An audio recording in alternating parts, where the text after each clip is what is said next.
The reason I'm here today, a few reasons. I've always told you since the day I became your chief that I would do everything in the light. And so today is another one of those light moments.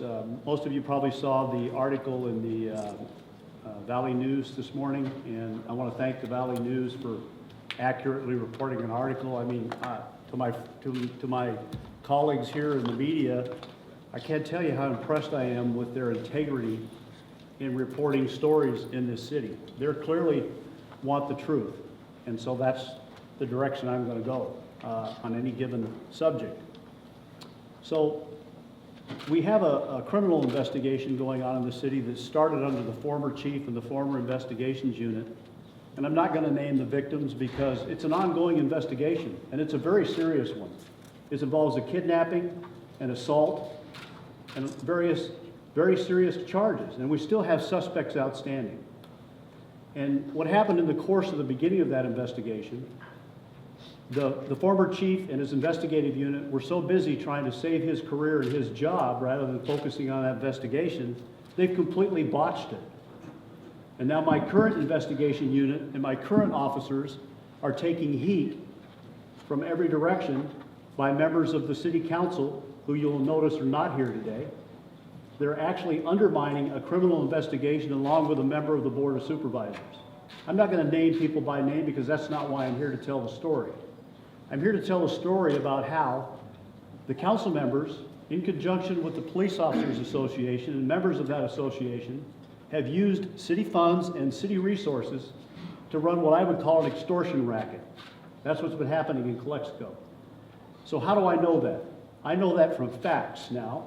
I'm not doing this from the thousands of you, literally thousands of you in the community in the 38 days that I've been here, who stop me every single day to tell me the stories of what's been happening to you by a few members of my department. And I'm here to defend the really good cops, and I got a lot of them.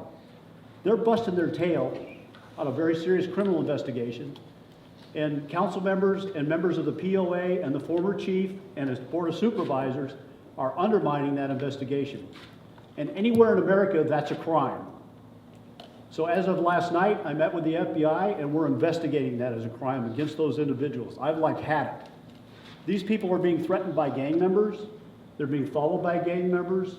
They can't go from their house. Their kids can't go to school. The family's sick. And this is the kind of political crap that happens in this city, and I'm not tolerating it. I'm the chief of police of this city. I'm responsible for criminal investigations. And this city council, those that are choosing to act the way they are, and this Board of Supervisors choosing the way to act the way they are, had better learn their role really fast, because I'm not putting up with it. They have no role in the enforcement of laws in this city, and they will not as long as I'm the chief of police. And every time they interfere with one of my investigations, I am going to do everything I can to prosecute them for the things that they're up to. So in the middle of all of this, here's how this works. I'm going to tell you the story of how this one is working. So right after Taveras was relieved and I was appointed interim chief, the members of the former investigations unit at the Calexico Police Department went out and bought thousands and thousands of dollars of very expensive surveillance equipment and cameras, right? Taxpayer money. Spent thousands of dollars. Now, when I questioned the investigative unit after about being here for 3 or 4 days and said, how many cases are you investigating, criminal cases? The response was 0. So all of you that have been victims of crimes in this city, they weren't investigating them. So my next obvious question was why? Well, we're really busy handling other investigations. I also have internal investigations, and I also have narcotics investigations, right? So my next question is the next obvious one. Okay, well then, what are you handling? How many narcotics investigations do you currently have open? And he said none. Okay, so now we got 2 goose eggs, 2 zeros. So then I asked, well, who's handling the internal investigations? Well, I'm not sure. I don't know who's got them all. Okay, so I got 3 goose eggs in a row that my investigative unit, who's handling all internal affairs investigations. By the way, this person is a sergeant, not the lieutenants running this unit under the former chief. He didn't know who was handling the internal investigations, didn't know their status. He was not handling any criminal investigations at all, and he had no current narcotics investigations. Does anyone here believe that? Well, Don't. Well, that's kind of interesting. Yeah, turning the light off doesn't work. We're in the light today. So turning it off doesn't work. We're still in the light. So I'm going to try to relax a little bit and catch my breath. If you think I'm a little upset, I'm extremely upset because of the events for the last few days. So here's how this game works. So what was your criminal investigation unit, the previous one, doing? So when this crime occurred, this kidnapping, this assault, and everything occurred to a juvenile, by the way, and their family is distraught because they have lots of other kids, and they should be distraught. The Calexico Police Department didn't do a darn thing. We can't find any reports, any investigations at all from the time before I got here, from when the crime occurred back in October until I got here in November. Nothing. All they did was provide lip service to the victim and their family. Now that upsets me to no end. I'm a cop at heart. No victim in this city is ever going to be treated like that again. That is just disgusting that happened. So now we're trying to clean up the mess, and this poor victim is really angry with me. I don't blame him for being angry. We dropped the ball as a police department, and I'm trying to clean up that mess, right? So what are they doing?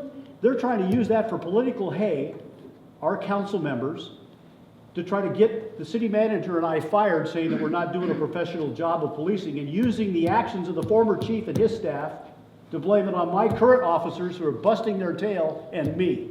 And I'm not standing for it. That's political corruption at its best. So they're trying to call a special city council meeting. And how do I know all this? Because all of you are telling me. They're not very bright people.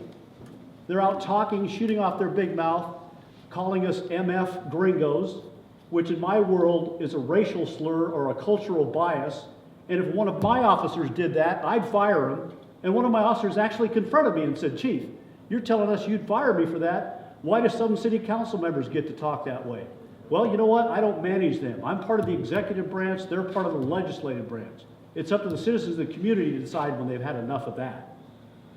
And honestly, and now kind of a moment of stupidity, I've been called an awful lot of things, so honestly, I didn't really think that gringo was all that bad compared to some of the things I've been called.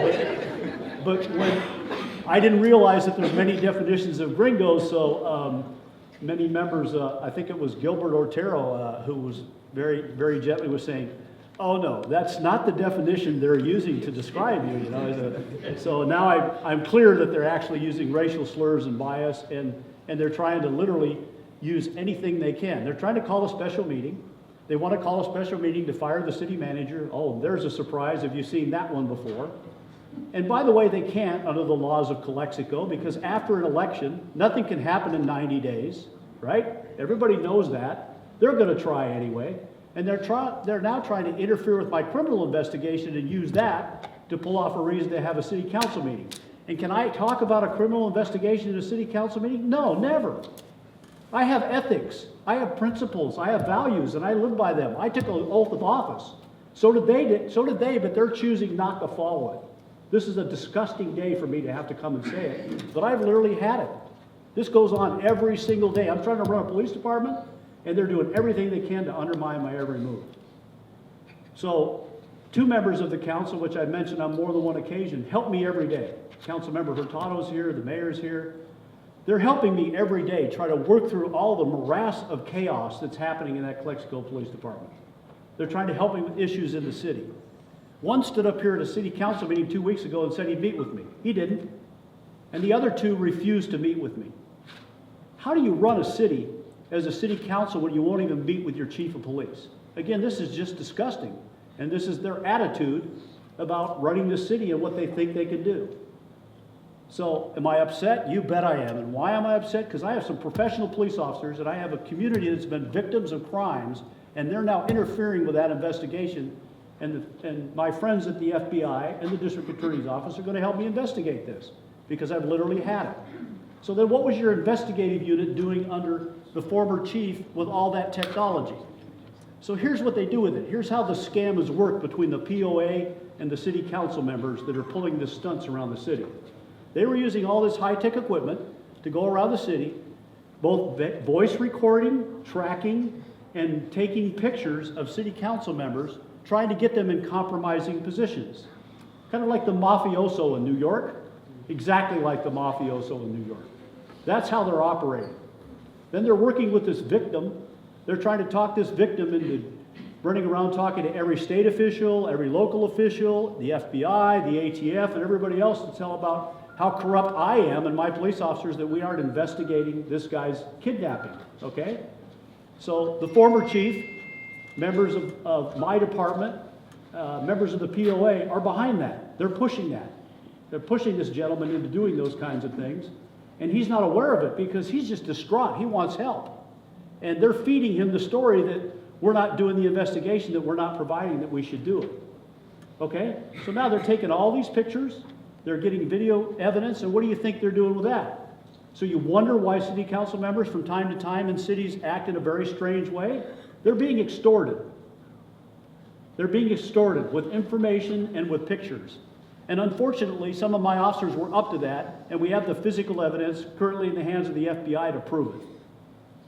So, am I a little hot? I am like completely ticked off because that's the kind of tape that's not going to live with the rest of my officers. My officers are busting their tail in that department, the rest of them, trying to do the right thing, and these few thugs who think they can be criminals wearing a badge are out doing that.